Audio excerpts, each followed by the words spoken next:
When I married Emily, I thought I knew everything about her. We'd been together for 8 years, built a life, a home, and a dream of growing old side by side.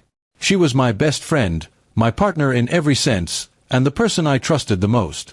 But looking back now, I realize that trust can be the most dangerous illusion, because it blinds you from the truth that's hiding in plain sight. It all started with small changes. Emily became distant, often glued to her phone with a smile that wasn't for me. She used to share every detail of her day, but lately, our conversations felt forced, her laughter rehearsed. When I'd ask what was wrong, she'd brush it off with, just tired, or work stress. I wanted to believe her, but the unease in my chest kept growing, whispering that something wasn't right. One evening, she said she needed to stay late for a project meeting. I didn't question it. Why would I? But when midnight came and her phone went straight to voicemail, something inside me snapped. I drove to her office, only to find it dark and empty. That's when the first real crack formed in the perfect picture of our marriage. Over the next few days, I started paying attention. I noticed how she'd leave the room to take calls, how she guarded her phone like a secret. Her perfume was different, her mood lighter when she came home late. It was as if she was living in two worlds, one where she was my wife, and another where I didn't exist at all. I tried to convince myself I was overthinking. Maybe she really was stressed, maybe she just needed space. But then one afternoon, her laptop pinged with an email notification while she was in the shower. Normally, I wouldn't have looked. But this time, curiosity, or maybe desperation, got the better of me. The email was from someone named Aaron. The subject line read, "Can't stop thinking about last night." My hands trembled as I opened it. The words inside confirmed every fear I'd buried. They talked about dinners, hotels, and promises to run away when the time is right. My world spun. The woman I loved, the one I'd sacrificed everything for, was leading a life I knew nothing about. When she came out of the shower, I was sitting on the edge of the bed with her laptop open. She froze when she saw the screen, her face draining of color. For a long moment, neither of us spoke. Then she whispered, "I can explain." But I didn't want explanations.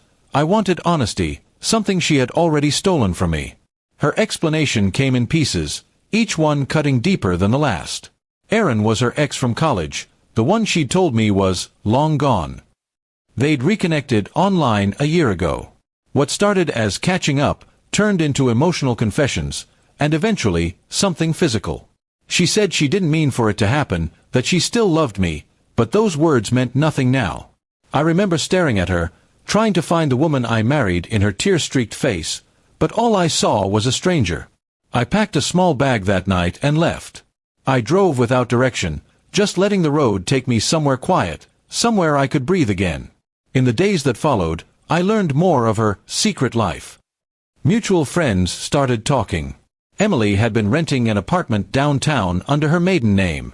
She used it for work meetings, but in truth, it was her escape, a place where her other life could exist without me. The betrayal wasn't just about another man. It was about the lies, the secrets, the way she'd looked me in the eyes and told me she loved me while living a lie. She'd built two versions of herself, and I'd been in love with the one that never really existed. When I finally agreed to meet her for closure, she cried and begged for forgiveness. She said she was lost, that Aaron meant nothing anymore. But I realized something in that moment. Some wounds go too deep for healing. Trust, once shattered, doesn't mend, it just leaves scars. I filed for divorce quietly.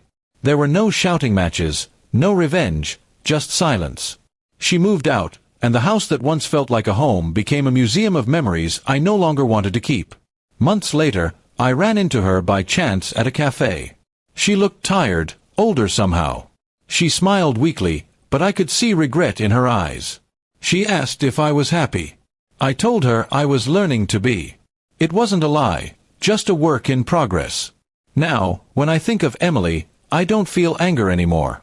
I feel pity, for both of us.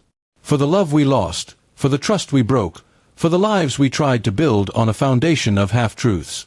Her secret life destroyed our marriage, but it also taught me something priceless. Love without honesty is just a beautiful illusion waiting to collapse. And though she shattered my heart, she also set me free.